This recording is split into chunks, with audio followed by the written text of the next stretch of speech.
विद्यार्थियों, मैं डॉक्टर अरुण कुमार। आज की कक्षा में हम बात करेंगे औचित्यपूर्णता या वैधता के प्रकार एवं उसकी प्रकृति के बारे में। वैधता या औचित्यपूर्णता के प्रकारों के संबंध में Max Weber, Ferrero, Robert A Dahl, David Easton आदि ने विभिन्न प्रकार बताए हैं। आइए क्रमानुसार इन विद्वानों द्वारा बताए गए वैधता के प्रकारों के बारे में बात करें। सबसे पहले हम बात करेंगे डेविड ईस्टन के द्वारा जो वैधता के प्रकार बताए हैं उनके बारे में। डेविड ईस्टन ने वैधता का जो पहला प्रकार बताया है वह विचारधारात्मक वैधता या औचित्यपूर्णता है। ईस्टन के अनुसार जब औचित्यपूर्णता किसी विचारधारा के आधार पर स्थापित होती है तो औचित्यपूर्णता के इस प्रकार को विचारधारात्मक औचित्यपूर्णता कहते हैं। यानी जन सामान्य की या अधीनस्थों की सहमति किसी विचारधारा के समर्थक होने के नाते अर्जित की जाती है, उस प्रकार की सहमति को विचारधारात्मक औचित्यपूर्णता या वैधता कहा जाता है। एक राजनीतिक विचारधारा अपने से संबंधित राजनीतिक व्यवस्था को कुछ निश्चित उद्देश्य, मूल्य एवं कार्यक्रम प्रदान करती है और उन्हें प्राप्त करने के लिए वह आवश्यक संगठन बनाती है और उन संगठनों के द्वारा कुछ उपाय और निर्देश दिए जाते हैं। इस प्रकार की जब स्थिति पैदा होती है तो राजनीतिक व्यवस्था की कुछ सीमाएं भी तय होती हैं और जब जन सामान्य उस विचारधारा पर विश्वास करते हुए उस विचारधारा का समर्थन करता है तो जन सामान्य की इस प्रकार की सहमति या इस प्रकार का समर्थन विचारधारात्मक औचित्यपूर्णता में परिणत हो जाता है। तो विचारधारा वैधता को अर्जित करने का भी एक माध्यम है और विचारधारा वैधता का एक प्रकार भी है। डेविड ईस्टन ने जो वैधता का दूसरा प्रकार बताया है वह है संरचनात्मक वैधता। संरचनात्मक वैधता से डेविड ईस्टन का तात्पर्य है कि प्रत्येक राजनीतिक व्यवस्था में अनेक प्रकार की संरचनाएं होती हैं और उन संरचनाओं में विभिन्न प्रकार के पद व संस्थाएं होती हैं। इन संरचनाओं के निश्चित उद्देश्य, मूल्य एवं कार्य होते हैं और जब तक जन सामान्य इन संरचनाओं के कार्यों के प्रति, उनके उद्देश्यों के प्रति सहमति या विश्वास व्यक्त करती रहती है तब तक वो संरचनाएं वैधता से जुड़ी रहती हैं। और एक और बात है कि शासक वर्ग भी जब तक इन संरचनाओं के अनुरूप आचरण करता रहता है तब तक वह औचित्यपूर्ण बना रहता है।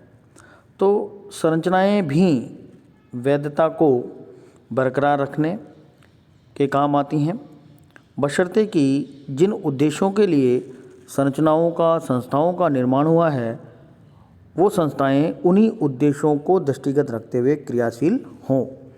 तो संरचनात्मक वैधता भी डेविड ईस्टन के अनुसार वैधता का एक प्रकार है। डेविड ईस्टन ने जो तीसरे प्रकार की वैधता की बात की है वह है वैयक्तिक वैधता। इस प्रकार की वैधता से डेविड ईस्टन का आशय है कि आम जनता में से कोई व्यक्ति जब किसी चमत्कारिक नेतृत्व के आधार पर, चमत्कारिक व्यक्तित्व के आधार पर किसी प्रकार की सत्ता को हासिल कर लेता है और उसके उस चमत्कारिक व्यक्तित्व के प्रभाव में लोग उसके साथ जुड़ जाते हैं, उसका समर्थन करते हैं, तो इस प्रकार की स्थिति को डेविड स्टर्न वैयक्तिक औचित्यपूर्णता का नाम देते हैं। इस प्रकार की वैयक्तिक औचित्यपूर्णता ऐसी होती है जिसमें नेतृत्व के प्रति ये विश्वास आम जन में रहता है कि वह न्यायपूर्ण है, वह नैतिक है और वो सभी जनों की रक्षा और उनके हित के लिए काम कर रहा होता है। तो इस प्रकार के विश्वास के आधार पर कोई एक व्यक्ति चमत्कारिक नेतृत्व के आधार पर वैयक्तिक औचित्यपूर्णता को अर्जित कर लेता है। औचित्यपूर्णता के प्रकार के बारे में रॉबर्ट डहेल ने 2 प्रकार की बात की है, एक उच्च स्तरीय औचित्यपूर्णता तथा दूसरी निम्न स्तरीय औचित्यपूर्णता। उच्च स्तरीय औचित्यपूर्णता से डहेल का मानना है कि ये राजनीतिक व्यवस्था जिस पर जनता पर्याप्त विश्वास व सहमति रखती है और राजनीतिक व्यवस्था में शासन को अपनी नीतियों एवं आदेशों को लागू करने के लिए दमन, बल एवं हिंसा का सहारा लेने की आवश्यकता नहीं होती है, उसमें यदि प्रभावशाली नेतृत्व होता है और जनता नेतृत्व में विश्वास करती है, इस प्रकार के नेतृत्व में किसी प्रकार का कोई षड्यंत्र, संघर्ष या विद्रोह की जरूरत नहीं होती। ये ऐसी स्थिति को डहेल ने उच्च स्तरीय औचित्यपूर्णता का नाम दिया है। औचित्यपूर्ण राजनीतिक व्यवस्थाओं के प्रति जो डहेल का विचार है उसमें वो लोकतांत्रिक राजनीतिक व्यवस्थाओं को रखते हैं। उनका मानना है कि लोकतांत्रिक राजनीतिक व्यवस्थाएं उच्च स्तरीय औचित्यपूर्ण होती हैं, जिसमें ना तो हिंसा की कोई गुंजाइश है, ना किसी प्रकार के बल की ज़रूरत है, ना किसी प्रकार के षड्यंत्र की आवश्यकता है। तो जो लोकतांत्रिक देश होते हैं डहेल के अनुसार उनमें उच्च स्तरीय वैधता पाई जाती है। डहेल ने निम्न स्तरीय औचित्यपूर्णता की भी बात की है।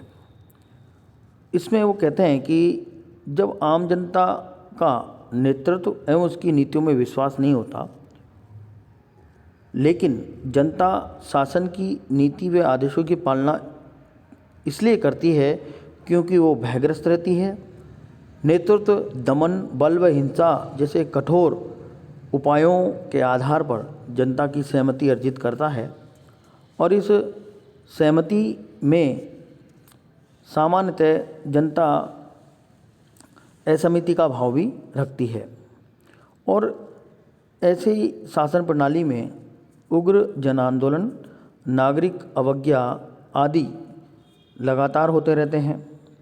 जनता के एक वर्ग में शासन के विरुद्ध षड्यंत्र, सशस्त्र विद्रोह का विचार पनपता रहता है, गृह युद्ध की स्थिति बनी रहती है और उस स्थिति को बदलने के लिए लगातार नेतृत्व जो है वो शक्ति का प्रयोग करता रहता है। इस प्रकार की औचित्यपूर्णता को डहेल ने अधिनायकवादी राजनीतिक व्यवस्था में महसूस किया और वो मानते हैं कि निम्न स्तरीय औचित्यपूर्णता अधिनायकवादी राजनीतिक व्यवस्था में विद्यमान रहती है, जिसमें शासक वर्ग और शासित के बीच में एक सौहार्दपूर्ण संबंध नहीं पाया जाता है और उनमें लगातार खींचतान और संघर्ष की स्थिति बनी रहती है। मैक्स वेबर ने भी औचित्यपूर्णता या वैधता के कुछ प्रकारों के बारे में बताया है। वो सामान्यतः 3 प्रकार की वैधता की बात करते हैं: परंपरागत वैधता, संवैधानिक व बुद्धि संगत वैधता और तीसरा करिश्माई वैधता। तो इस तरीके से अलग अलग विद्वानों ने वैधता के भिन्न भिन्न प्रकार बताए हैं। वैधता की प्रकृति के बारे में यदि हम बात करें या वैधता की विशेषताओं पर हम यदि चर्चा करें तो कुछ बातें निकलकर सामने आती हैं।